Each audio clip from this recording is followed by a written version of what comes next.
यहाँ आइसकेपछि शैलेन्द्र विक्रम थापाजीको प्रतिक्रियात्मक टिप्पणी सुन्न पाइयो। अनि उदय राज खजोडाजीको चाहिँ निकै लामै सुन्न पाइयो।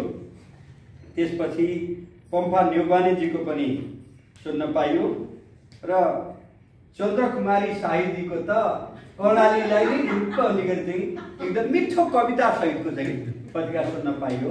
र अरू धेरै साथीहरूका धेरै प्रतिवाद थिए होला, हामीसँग समय छैन त्यसले सुन्न नपाए पनि सबैसँग प्रत्येकसँग केही न केही प्रतिवाद छ भन्ने कुरो विश्वास छ। यसमा चाहिँ सहभागिता जनाउनु भएर यो 3 दिनको कार्यक्रमलाई जुन भावना तपाईहरु सबैको भावना व्यक्त गर्नुभयो होला, तिनैजनाले जुन 4 जनाले विचार व्यक्त गर्नुभयो, सबैप्रति म हार्दिक कृतज्ञता ज्ञापन गर्न चाहन्छु। र वित्तीय क्षेत्रमा धेरै लामो समय बिताएको अनुभव सहित सहकारी क्षेत्रमा चाहिँ आउनु भएकोमा र विभिन्न क्षेत्रका प्रशासनिक क्षेत्रमा समेत जिल्ला हाकेर अगाडि बढ्नुभएको व्यक्तित्व पनि सहकारीमा जिम्मेवारी बोकेर आउनु भएकोमा म उहाँहरूप्रति अत्यन्त अन्तर्हृदयबाट आभार व्यक्त गर्न चाहन्छु। किन यो क्षेत्र भनेको चाहिँ कहिल्यै रिटायर भइहाल्नु पर्दैन, पदमा सधैँ हुनुपर्छ भन्ने छैन। सहकारीमा एकचोटि सामेल भइसकेपछि भरसक ती मान्छे छोड्न चाहँदैनन्। यसको निम्ति समय छैन, सबै हतारिनु भएको छ। चित्राजीले पनि उहाँहरू धेरै टाढा जानुपर्छ छोटो गर्नलाई भनेर मलाई भन्नुभएको थियो। तर एउटा उदाहरण दिउँ, अमुल सहकारी दुध सहकारी नाउँ सुन्नुभएको छ। विश्वको 300 भित्र 300 वटा चाहिँ अब अर्बौंको कारोबार गर्ने सहकारी भित्र प्रसिद्ध इन्डियाका 2टा मध्ये इफको र चाहिँ अमुल हो। र अमुल सहकारी चाहिँ इस्वी सम्मत 1951 मा त्यो महाराष्ट्र चाहिँ गुजरात पहिले एउटै थियो र त्यो बेलामा चाहिँ कायरा जिल्लाको आनन्द भन्ने ठाउँमा चाहिँ 250 लिटर दुध कलेक्सन गर्ने संस्था थियो। र त्यो संस्थामा चाहिँ हरेक संस्थामा राज्यको त्यतिखेर प्रचलन अनुसार चाहिँ 1 जना भोलिन्टियर खटाउने व्यवस्था रहेछ। डाक्टर त्यतिखेर डाक्टर हुनुहुन्थेन, पछि डाक्टर हुनु भर्गीस कुइनलाई भोलिन्टियर खटाएको थियो। सुरुको 1 वर्ष उहाँको मनमा के लाग्यो भने म चेन्नईबाट मेकानिकल इन्जिनियर पास गरेर आएको एउटा इन्जिनियरलाई 250 लिटर दुध कलेक्सन हुने त्यो प्राइभेट संस्थामा एडभाइजरको रूपमा किन पठायो होला भन्दा मलाई दण्ड दिन पठायो होला, राज्यले अन्याय गरे होला भन्ने फिलिङ भयो। तर 1 वर्ष 1.5 वर्ष 2 वर्ष बितेपछि चाहिँ अनि उहाँ यसरी सहकारीमा लाग्नुभयो कि त्यही सहकारी सन्दर्भमा पिएचडी पनि गर्नुभयो र इन्डियाको डिडिसी बोर्ड डेरी डेभलपमेन्ट बोर्डको चाहिँ केन्द्रको अध्यक्ष पनि हुनुभयो। र उहाँ 96 वर्षको उमेरमा 4 वर्ष पहिले सेप्टेम्बर 9 मा उहाँको देहावसान भयो। त्यो बेलासम्म पनि सहकारीबाट बाहिर जानु भएन। सहकारीले त्यति स्नेह त्यति अगाडि बढ्नुभयो। र मैले धेरै केही लेखा पनि थिएँ, संसारका 2 जना मान्छे मात्रैलाई सम्मान गरिछन् त कसलाई गर्छस् भन्दाखेरि भर्गीस कुरिन र चाहिँ नेल्सन मण्डेलाको नाउँ लिने गर्थेँ मैले। भर्गीस कुरिन, डाक्टर भर्गीस कुरिन, डाक्टर चाहिँ अलिक पछि हुनुभयो। र चाहिँ कुरो के हो भने सहकारीमा त्यसको सहकारीको दर्शन, सिद्धान्त, मूल्य, मान्यता, आचरण, कार्यशैली, कार्यपद्धति यी सबै जार्गनको आफ्नो व्याख्या छ र त्यो बारेमा तपाईले हिजो अस्ति पनि धेरै सुन्नुभयो होला। त्यो कुरोलाई अन्तर्हृदयमा स्थापित गर्नुभयो भने तपाईँ सहकारीबाट बाहिर जान सक्नुहुन्छ। कि त्यो यस्तो चाहिँ यति महत्त्वपूर्ण फिलोसफी हो यो सहकारीको दर्शन सिद्धान्त, बाहिर जान मन लाग्दैन हैन। अब जस्तो म महासङ्घको अध्यक्ष भएर आएपछि त्योभन्दा पहिले सल्लाहकार थिएँ यहाँ आएपछि 2टा कार्यकालभन्दा बढ्ता चाहिँ महासङ्घ भनेको चाहिँ एउटा पोलिसीको चाहिँ जिम्मा बोक्ने भए हुनाले 2 कार्यकालभन्दा प्राइभेटमा त्यो नियम लागू गर्न हुँदैन भन्ने मेरो मान्यता हो। मैले भने नि भर्गीस कुरिन चाहिँ कति वर्ष गर्नुभयो भन्दाखेरि त्यही त अवधि नै छैन हैन। त्यसले गर्दा तर यो पोलिसी बनाउने ठाउँमा चाहिँ एउटै मान्छे धेरै लामो समय बस्नु आवश्यक हुँदैन भनेर 2 कार्यकाल भने 2 कार्यकाल पुरा गरेर भर्खरै गत वर्षको पुसदेखि चाहिँ म निवर्तमान अध्यक्ष हो। तर म सहकारीबाट बाहिर कहिले पनि हुन सक्दिनँ, बात हुन्छ जतिखेर म बात जहाँ कुनै जिम्मेवारी होस् या नहोस् त्यो खालको। त्यसले गर्दा पहिलो नम्बरमा त सहकारीका तपाईँहरू प्रत्येक सञ्चालकले यो मेरो अस्थायी जागिर जस्तो हैन। नेपाल सरकारको जागिरमा चाहिँ अब कहिलेकाहीँ त मलाई अचम्म लाग्छ हैन, 6 महिनामा सरुवा हुने, कहिले यो भनेको छ कहिले त्यो भनेको छ। सहकारीको विषय थपिने होला हैन। सहकारी मानवीय अवस्थाका यावत क्षेत्रमा सहकारी क्षेत्र जान सक्ने हुनाले सहकारीका जुनसुकै सामाजिक व्यवसायमा पनि सामेल गर्न सकिन्छ सहकारीलाई। किन सहकारी भनेको चाहिँ यो विषय गर्ने र यो नगर्ने भन्ने छैन। सहकारीले गर्नु नहुने काम भनेको 4 विषय मात्रै छ। मानव चरित्रमा प्रतिकूल असर पर्ने कुनै पनि सेवा र वस्तु व्यवसाय गर्नु हुँदैन। 1, मानव स्वास्थ्यमा प्रतिकूल असर पर्ने कुनै पनि सेवा र वस्तु व्यवसाय गर्नु हुँदैन। 2, द्वन्द्वलाई बढाउने खालका कुनै पनि सेवा र वस्तु व्यवसाय गर्नु हुँदैन। 3, द्वन्द्व बढाउने भनेको बम बारुद मात्रै होइन। तपाईँ एउटा मिडिया क्षेत्रमा हुनुहुन्छ हैन, मानव सर्लाहीको चाहिँ एकजना चाहिँ रामप्रसाद मण्डल र काठमाडौँको केशव प्रसाद बडालको बिचमा झगडा पर्यो। त्यसलाई तपाईले चाहिँ मधेसी पहाडी बिचमा लडाई भनेर शीर्षक बनाउनु हो भने त्यो द्वन्द्व बढाउने चाहिँ खेती हो। त्यो द्वन्द्व बढाउने खेती हो, त्यस्तो गर्नु हुँदैन। अर्थात् द्वन्द्व बढाउने खालको लेखाइ बोलाइ काम गराइ सहकारीको कसैले पनि गर्नु हुँदैन, चाहे त्यो मिडिया चलाउने होस् चाहे चाहिँ अरू कुनै क्षेत्र होस्। अर्को भनेको राष्ट्रिय एकता, राष्ट्रिय अखण्डता, सार्वभौमता, लोकतन्त्र र जनता जनता बीचको एकतालाई अप्ठ्यारो बनाउने कुनै पनि सेवा र वस्तु व्यवसाय गर्नु हुँदैन। यो 4 बाहेक मानवीय अवस्थाका यावत क्षेत्रमा सहकारी जानु पर्छ, जानु सक्छ र त्यसको निम्ति चाहिँ हरेक सञ्चालकहरूले चाहिँ आफूलाई तयार राख्नुपर्छ। के गर्नुहुन्छ के गर्नु, कहिले जाँदाखेरि चाहिँ यो पनि कहीँ सहकारीले गर्ने हो भने हुन्छ। सहकारी मान्छेलाई चाहिने नहुने चिज चाहिँ सबै सेवा र वस्तु व्यवसाय सहकारीले गर्नुहुन्छ। त्यसको निम्ति रेस्ट्रिक्सन वा चाहिँ ब्यारिकेड लगाउनु हुँदैन भन्ने सहकारीको फिलोसफी विश्वव्यापी मान्यता। अर्को कुरा, अब जस्तो 27 वर्ष वित्तीय क्षेत्रमा काम गरेको भनेर चाहिँ हाम्रो खतिवडाजीले अघि व्यक्त गर्नुभयो र कम्पनी र सहकारीको बिचमा कतिपय मामलामा सहकारी गर्न सकिन्छ, गर्नै सकिँदैन भन्ने होइन। राज्यसम्म पनि सहकारी गर्न सकिन्छ, तर फिलोसफिकल्ली दार्शनिक हिसाबले कम्पनी र सहकारीको बिचमा चाहिँ आकाश पाताल फरक छ हैन। जस्तो आदरणीय चाहिँ अब उदय खतिवडाजी र हामी 1001 जनाले एउटा कम्पनी खोल्यो, प्राइभेट कम्पनी, ब्याङ्क वा कुनै कम्पनी, वित्तीय वा गैर वित्तीय। उहाँले 6 करोडको सेयर किन्नुभयो 10 करोडकोमा। अरू बाँकी हामी 1000 मान्छेले 4 करोडको सेयर किन्यौँ भने कम्पनीमा के हुन्छ भन्दाखेरि चाहिँ 60% भोट उहाँ एक्लैले हाल्नुहुन्छ। हामी 1000 हेरे हुन्छ, 40 41 कहिले पुग्दैन। कम्पनी त्यो हो। सहकारी भने त्यो ठिक अर्को के हो त भन्दाखेरि चाहिँ सहकारीमा चाहिँ 20% भन्दा कुनै पनि व्यक्तिले वा कुनै पनि त्यो व्यक्ति वा संस्थाले चाहिँ त्योभन्दा बढी सेयर किन्न पाइँदैन। जसुकै सेयर किने पनि भोटिङ राइट बराबरी हुन्छ। अर्थात् सहकारीमा पुँजीमाथि सदस्यहरूले नियन्त्रण गर्छन्, कम्पनीमा पुँजीद्वारा सदस्यमाथि नियन्त्रण गर्छ। ठिक उल्टो हो नि। तर यो देशमा 4 चोटि 5 चोटि 6 चोटि अर्थमन्त्री भइसकेका मान्छे, प्रधानमन्त्री भइसकेका मान्छेले पनि कम्पनी र सहकारी एउटै हो भनेर भाषण गरेर सुनिन्छ कहिलेकाहीँ। त्यसले गर्दा तपाईले यो कुरा क्लियर हुनुपर्छ कि दार्शनिक हिसाबले फरक छ, सैद्धान्तिक हिसाबले फरक छ, व्यवहारिक हिसाबले फरक छ, सहकारी र कम्पनीको बिचमा अन्तर छ। यो हामी सञ्चालकहरू सबै क्लियर हुनुपर्छ। यो कुरामा क्लियर भएन भने हाम्रो काम गराइमा धेरै कुरो बिग्रिन सक्छ, भोलिका धेरै अप्ठ्यारो चिजहरू आउन सक्छन्। अनि सहकारी कत्रो हुन्छ सहकारी भनेको चाहिँ हैन। अब जस्तो हाम्रो नवलपरासीको बिको सहकारीले 50 पैसा कलेक्सन गरेर सुरु भएको सहकारी हो। अहिले त्यो 1.5 अर्बको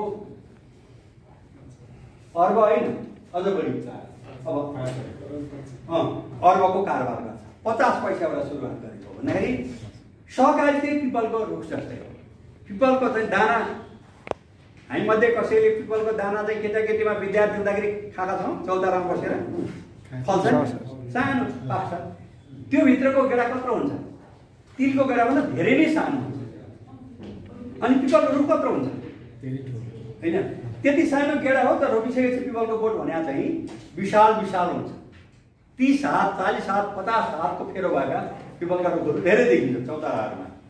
भन्दाखेरि कोअपरेटिभ सानो हुन्छ, कोअपरेटिभ ठिठिकैको हुन्छ, कोअपरेटिभ अलिक ठुलो हुन्छ, कोअपरेटिभ विशाल हुन्छ, जुन चाहिँ अरू कुनै वित्तीय कम्पनी वा चाहिँ अरू कुनै कम्पनीहरू भन्दा पनि धेरैको कारोबार गर्नु हुन सक्छ। त्यसले गर्दा चाहिँ सहकारी यति ठुलो भएर पनि सहकारी नै अब त ब्याङ्कमा जाने बेला भएछ, अब त कम्पनीमा जाने बेला भएछ भनेर कहीँ भनेको विद्वानहरूले मध्येले भने पनि म सुन्छु।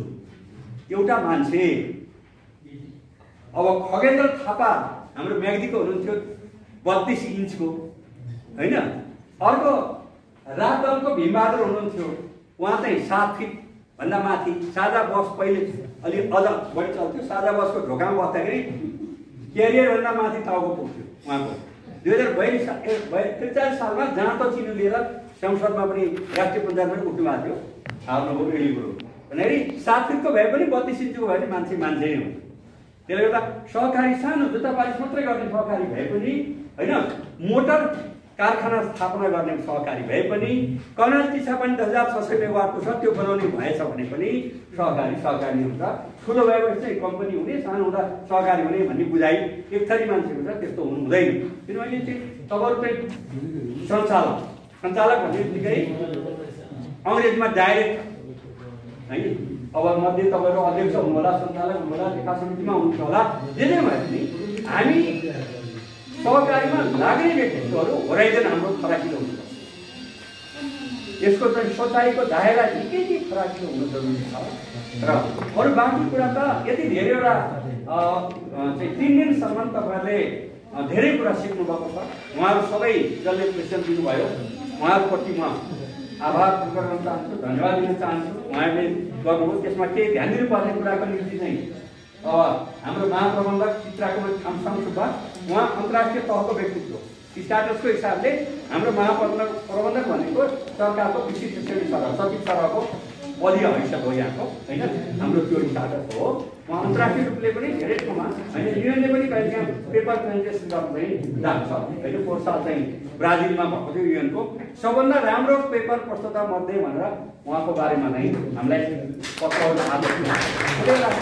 अब शिवजी पनि अन्तर्राष्ट्रिय क्षेत्रमा पनि एउटा चाहिँ रिनाउन व्यक्तित्व हुनुहुन्छ। अरू साथीहरू यहाँ भएको मैले भनिदिनुभएका साथीहरू पनि आफ्नो क्षेत्रमा ज्ञाता हुनुहुन्छ। र अब यसमा अब हाम्रो टिप्पणी यो 3 दिनको अनुभवको बारेमा धेरै पोजिटिभ कुराहरू भन्नुभयो, त्यति कुरा ध्यान दिनुपर्ने कुराहरू भन्नुभएको छ। यो बारेमा महाप्रबन्धकजीले चाहिँ आउँदा दिनको निम्ति कहिलेकाहीँ के हुन्छ भने कुनै विषयको चाहिँ कहिलेकाहीँ अलिकति चाहिँ उहाँहरूलाई यसरी तयारी गर्नु चाहिँ भनेर भनिदिएपछि पुग्छखेरि। अनि अर्को कुरा के भने सुरुमा परिश्रम गर्नु त पहिलोचोटि आएको मान्छे त सुरुवातै हुन्छ नि त, उहाँले पनि त सिक्ने मौका पनि पाउनु पर्यो।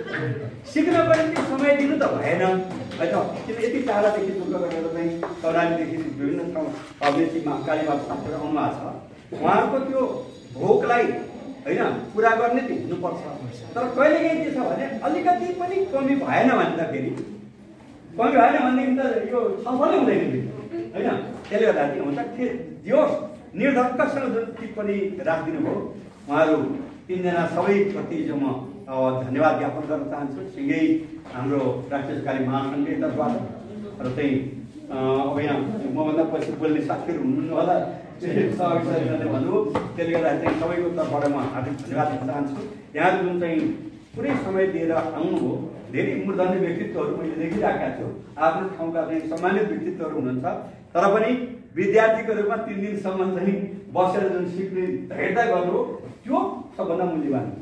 सहकारीमा लाग्न खोज्ने मान्छेको निम्ति यो 3 दिनको यो धैर्यता महत्त्वपूर्ण हो।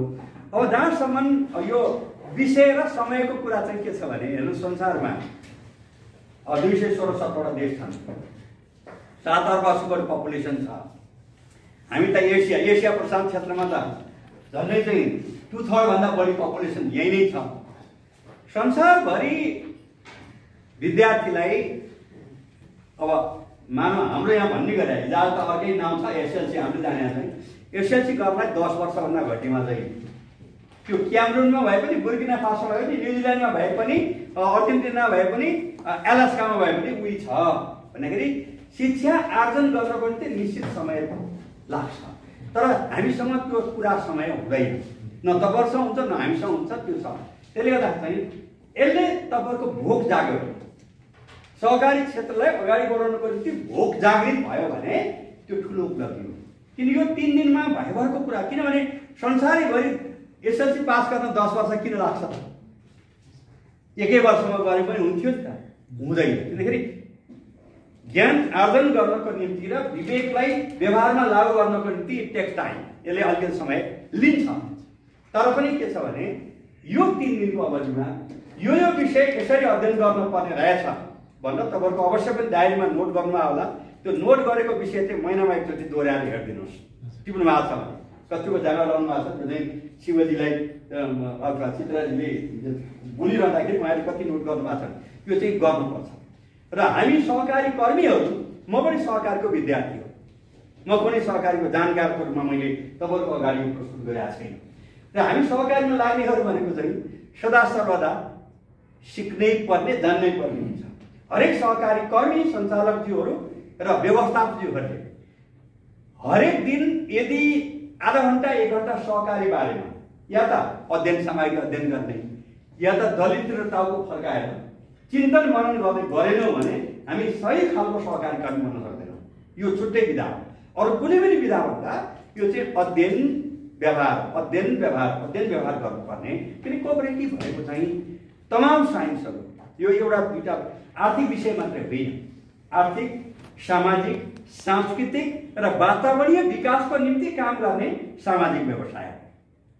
कोअपरेटिभ चाहिँ सोसल बिजनेस होइन, त्यो खालको हो। त्यसले गर्दा सहकारीमा लाग्ने मान्छे यदि जातीय विभेद गर्छ भने, सहकारीले कुनै पनि जात, भाषा, धर्म, संस्कृति, क्षेत्र, लिङ्ग, राजनीतिक आस्थाको आधारमा विभेद गर्न मिल्दैन, पाइँदैन।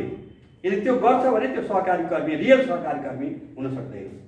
त्यसै गरी अब हाम्रो देश भन्दाखेरि चाहिँ भौगोलिक हिसाबले तिरहुँदा कसिएर हिँड्दाखेरि अर्कै हावापानी दिन्छ, सरासर तिरहुँदा हिँड्दाखेरि चाहिँ संसारका थोरै देश त्यस्तो हुन्छ। र यसमा जातिगत हिसाबले पनि हामी चाहिँ अब राज्यको तथ्याङ्कले 123 भने तापनि होइन, म चाहिँ धुस्वा साइमीको विद्यार्थी पनि हो होइन। अब उहाँ अहिले हुनुहुन्न, हाम्रो डाक्टर साइमीको चाहिँ बुवा होइन। अब नेवारमा हाम्रो लेखरमा नेवारले एउटा जात लेखा छ, नेवारमा 64 जात छ। राईमा एउटा भाषा लेखा छ, राईभित्रमा चाहिँ 36 भाषाभाषी हुन्छन्। किनखेरि अनेक जात, अनेक भाषा, अनेक धर्म, अनेक संस्कृति, अनेक भौगोलिक विविधता भएको चाहिँ हाम्रो देश। 8000 मिटर भन्दा अग्ला चाहिँ संसारका 14 शिखर मध्ये 8वटा शिखर नेपालमै छ। हिमाल पारि पनि हाम्रा 13 जिल्ला छन्। भनेपछि चाहिँ संसारमा पाइने सबै हावापानी हाम्रो देशमा छ।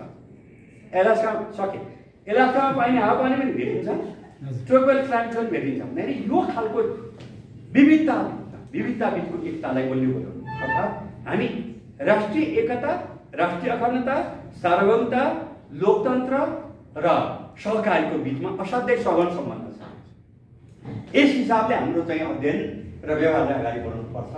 यी सबै कामको निम्ति यो तपाईँहरूको 3 दिनको कार्यक्रम अत्यन्त फलदायी अब होस्। र यहाँको चाहिँ यो अब जो सञ्चालकज्यूहरू अथवा अध्यक्षज्यूहरू जुन संस्थाहरू आउनुभएको छ, तपाईँहरूको संस्था देशभरिका नमुना संस्थाको रूपमा स्थापित गर्नको निम्ति चाहिँ मद्दत पुगोस्, यही शुभकामना व्यक्त गर्दै मलाई अनुभव अनिवार्य बोल्ने मौका दिनुभयो। यसको लागि चाहिँ महाप्रबन्धकज्यू समेत अब हाम्रो यादव बहिनीलाई समेत सबैलाई धन्यवाद दिँदै र चाहिँ सबै प्रशिक्षकहरूप्रति आभार प्रकट गर्दै तपाईँहरू सबैप्रति चाहिँ सफलताको शुभकामना व्यक्त गर्दै यो कार्यक्रम यही सम्पन्न भएको म घोषणा गर्न चाहन्छु। कमलाजीको